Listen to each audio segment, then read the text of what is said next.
Hello and welcome once again. And today, all you parents out there, we're going to be talking to you and giving you some advice on how you can best prepare your child for college. So stay tuned for that.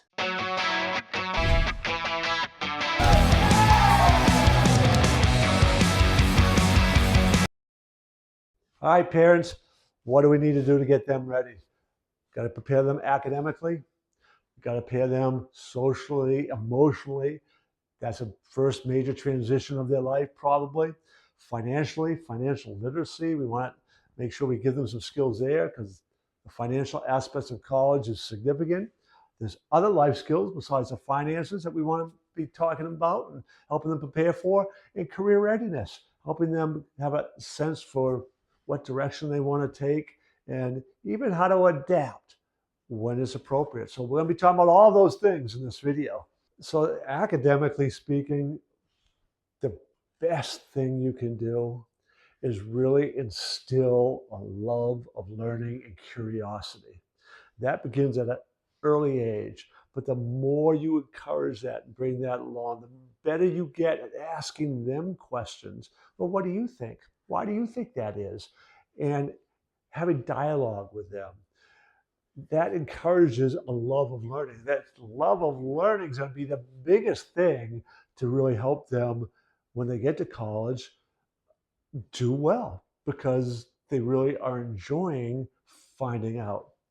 Now, of course, there are things you can do from skill set wise to encourage them with a good learning environment, following through on homework, kind of some checking in on being a role model, right? So you show that you're constantly learning as well. All those things are really going to help that academic mindset, which has a huge, huge, huge impact on developing the academic skill set. Again, I've shared my friend's story in other videos, but he's the best student I ever knew in my life. He loved to learn. And he he went to a private school, an elite private school after his freshman year in high school because he did so well in school. He was, and again, not overly smart in terms of like intelligence wise, but he loved to learn, absolutely loved learning. And that got him into this elite private school, into Harvard Law School, and so on. And his success was really about his innate curiosity, innate desire to know, ability to ask questions, all those sort of academic things. All right. The second thing you can do is actually first thing. All right. I talked about the academics first because that's what most people think of. Oh, I got to get my child ready academically. But really, ultimately, if you think of any reason, the major reasons students don't make it through college, drop out, give up, it can all be pointed right back to mindset. Even their lack of success, the things I just talked about with the academic component are driven so much by your beliefs and the values and attitudes that you have towards learning.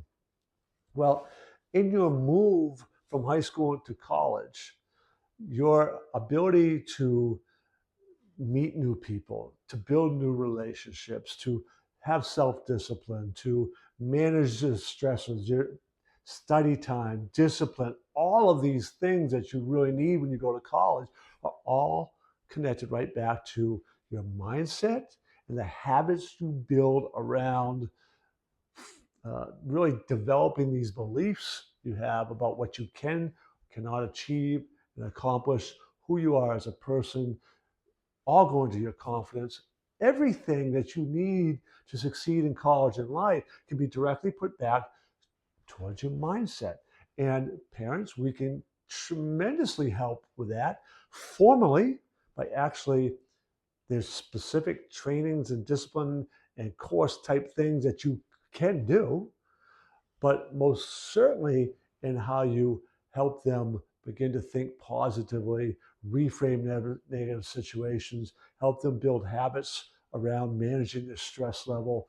This is incredibly powerful, not just for going through college, but life in general. Okay, parents, The other thing, and I'm going to speak from my heart because I did not do this well with my kids, 4 kids, and that's financial literacy. And I was an economics major. I always liked money, thinking about money, but I didn't do a good job preparing my children with this financial literacy. And they'll tell you, my youngest has said, who recently graduated from college, that it's not really didn't feel prepared financially to really understand the financial aspect of living once you kind of get out of school and you start entering the real world. It's understanding debt, it's understanding really how a dollar goes, budgeting, managing a checkbook, things that they really should know even going into college, because they're going to be responsible probably a little bit more for their own money and finances. And schools don't do a good job. And ultimately, we really should take the responsibility as parents. And most of us don't, and most schools don't.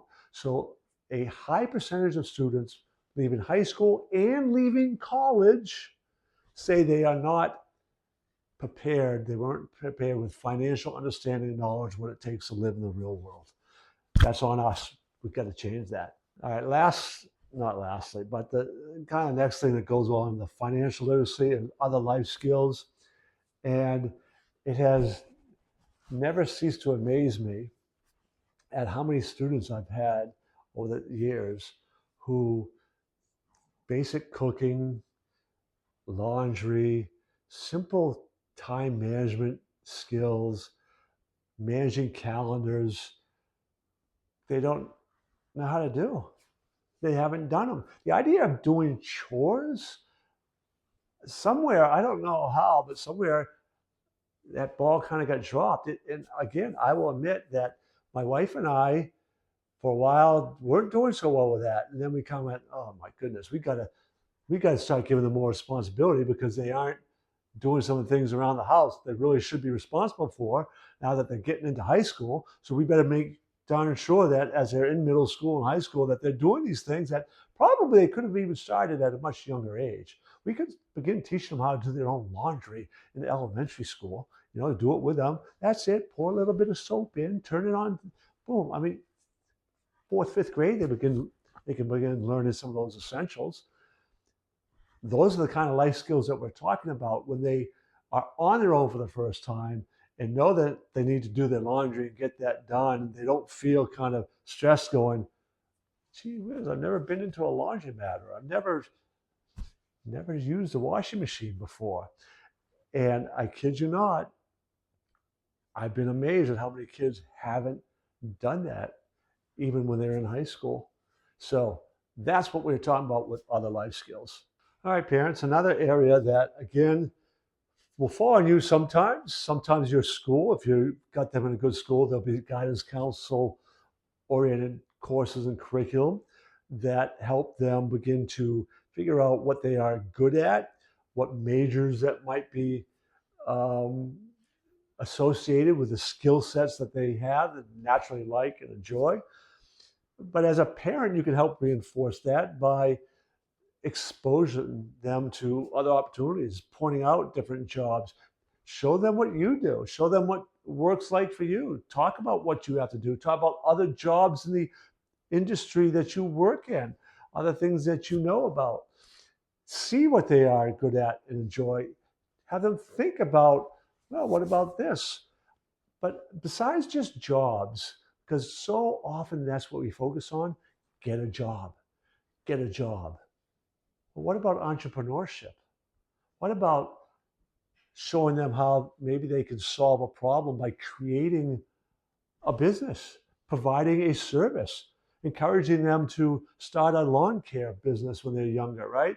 Step up from the old, proverbial lemonade stand, but you can encourage that as a possibility at entrepreneurship.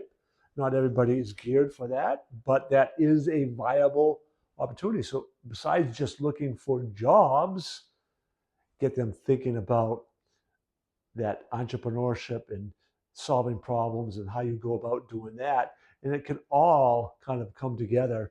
They may decide they don't really have the entrepreneurialism, but they've learned a lot of the skills by seeing it, researching it, studying it, talking to people, and go, oh, all right, boy, that might fall into the marketing end. I really kind of like that. And that would be what they study. And kids who do that are more likely to stick to their major when they get into college. Thank you for watching all this video again. As always, please consider subscribing. You know, besides subscribing to our videos and checking out my podcast on my site, there will be a link in this description of this video about one of our free webinars that I would encourage you to sign up for, Empower and Excel, because it kind of goes in a little bit more depth about this topic of how to empower your child to excel in college and in life. So check that out today, and I'll see you in the next video.